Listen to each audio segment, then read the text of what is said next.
Hello and thanks for joining us from our studios in Israel. I'm Aaron Porras here with ILTV's Morning Brief. Scary or just scare tactics.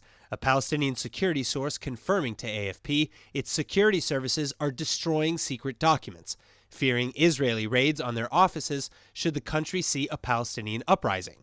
The order, reportedly coming from high up, comes as Israel weighs extending its sovereignty over parts of Judea and Samaria unilaterally. The IDF is preparing itself for multiple scenarios. One such fear is the outbreak of a third intifada, like what Israel saw in 2000, where Palestinians launched waves of suicide bombings on Israelis, killing some 1,000 and prompting the military to storm the offices of Palestinian security officials, removing confidential documents.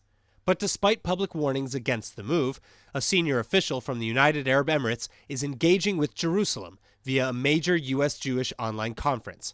UAE Minister for Foreign Affairs saying he wants to separate disagreements over the Palestinians from the mutual benefit of cooperation in other areas. There are areas such as COVID, technology, and other things that we can actually work together. Anwar Gargash underlining his country's policy of decoupling the political from the non-political. Jordan's King Abdullah, though, speaking to United States lawmakers Tuesday, including Senate Majority Leader Mitch McConnell, saying Israel's planned move would threaten stability in the Middle East. And in London, British Prime Minister Boris Johnson, the latest to call the expected decision a breach of international law should it be carried out. Domestically, though, certain elements of the Trump's Peace for Prosperity plan are being skimmed over.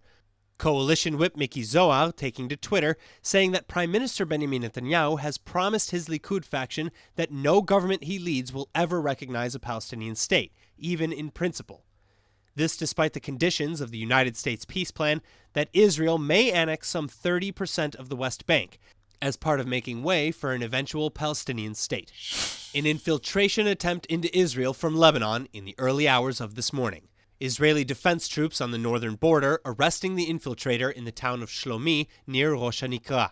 It comes as Israel sees a spike in the number of Sudanese nationals seeking work trying to break through the fence from Lebanon, as well as Lebanese shepherds. The IDF saying many shepherds in the area are known to collect intelligence on troop movements. This as the economic crisis in Lebanon worsens, sparking divisions in the country and prompting protests on the street.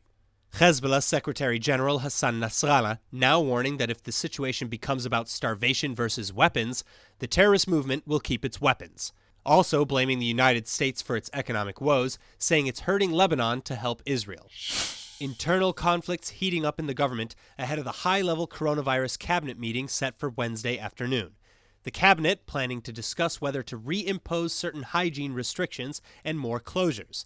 This as nearly 300 new coronavirus cases are recorded over the past 24 hours, the largest daily spike since April. Health experts advising Prime Minister Netanyahu saying the health ministry's mismanagement of the first wave could put the country at risk of another lockdown.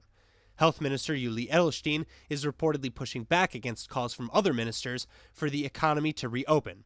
One of those, Israel's finance minister and former transportation minister Israel Katz, who is pushing for trains to reopen, which have been closed for some 3 months, while buses are packed with commuters. Katz saying it defies logic. Another fatality overnight, the death toll now at 303. The total number of active cases now sits close to 3,900. Tel Aviv is quickly becoming a new center for the so-called second wave of COVID-19 outbreaks. But new cases are being reported all across the country. The head of public health services, Professor Sigal Sadetsky, warning that Israel doesn't have markers to detect who's spreading the virus, likely pointing to the Shin Bet's tracking of phones and credit cards, which has this month come to an end. Perhaps some relief on the way, though. The government is set to receive a stash of coronavirus drug remdesivir. It's among the only treatment shown to help fight COVID-19. But it's not yet clear how many doses Israel will receive. That's all for now, but for more news from Israel, remember to like ILTV on Facebook and on Instagram, and to subscribe to us on YouTube. I'm Aaron Porras, and see you later with our main daily broadcast from Israel at 2 p.m. Eastern Time.